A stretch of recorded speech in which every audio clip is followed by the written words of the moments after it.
Normally, when you hear the name of a role playing game such as Dungeons and Dragons or Pathfinder, you tend to not hear the word computer. So then, how could the title Paper Computer Games possibly be an RPG itself? Well, to answer that question, we have to go way back into about 1993 to 1994. It was at this exact time when the creator of PCGs, a kid named Chris, decided to merge the world of point-and-click computer games at the time into the limitless world of paper imagination. Now, most RPGs have a sole publishing company or author, but when it comes to paper computer games, or PCGs for short, it's all pretty much a group project or massive public domain. Imagine a comic book universe, but you, yes, you watching this very video, can add on to it. You can even make comics in the PCG universe, write a book exploring an unknown character, or you could be so bold as to make your own sector of the multiverse, which, of course, others can add on to, further fleshing out your worlds and characters. Now, crossovers and mix-ups can happen, but check out this amazing video by one of the major creators of PCG, Zach, which was the friend of Chris, which explains how canon, which is basically determining which games are true to the storyline or not. This massive universe can be intimidating, but you can totally just make up whatever you want. In the end, PCGs were designed to be fun and customizable,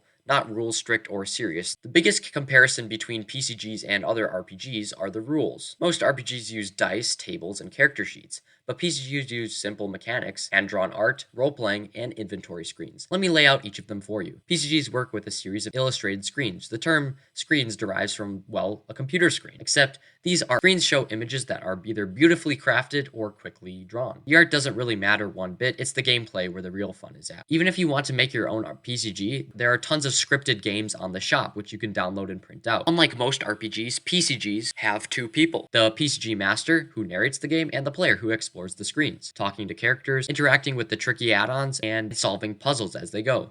The player can pick up practically anything the PCG master allows them to, making games super comical. Can I pick up that really big bra? Sure. Players can then use those items or the environment or creatures around them to get past puzzles, which can come in many different variants. Here are some examples, but before I get to that, you might be asking, well, isn't there hit points or death? How does that work? Nope.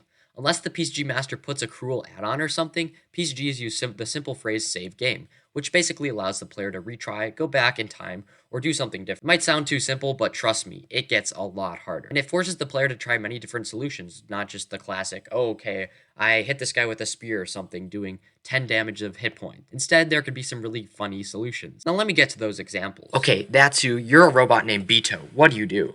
The player can ask questions like, What's that brown thing right there? that is a piece of chicken. Alright, well, what's that other brown thing? That's a bow and arrow. Alright, I add the chicken to my inventory and pick up the bow. Okay, so this is what I do. I taunt the spider and put the chicken in front of the lock, and as it's about to grab it, I pull it away quickly, but its leg will still hit, so it hits and breaks the chain, thus allowing me to get the TNT arrow and shoot it to kill the spider. You can play these games in person or online, joining our friendly Discord server. The last thing I should mention is PCG add-ons. Because of their simplicity, PCGs can be played practically anywhere in any time frame. You can play a one-page PCG in just a few minutes, or a massive 100-pager in a few sessions. You can print out the games or make them yourself. There are many different formats to PCGs, but the classic system uses what I described above. Sometimes PCG masters add add-ons into their games, which basically complexify the game. Add-ons can do anything from adding a leveling up system to a game to a shopping mart. It is almost like Foursquare. You have the simple system, but you can add all these different things to further complexify to your liking. I hope this video clarified the differences between traditional RPGs like Dungeons & Dragons and paper computer games, because I always get asked the question, aren't paper computer games just like an off-brand Dungeons & Dragons? And now you know, they are completely different. Feel free to join the Discord server, link in the description, and I can't wait to start playing your new games. Good luck on your RPG adventure, and I'll see you in the next video.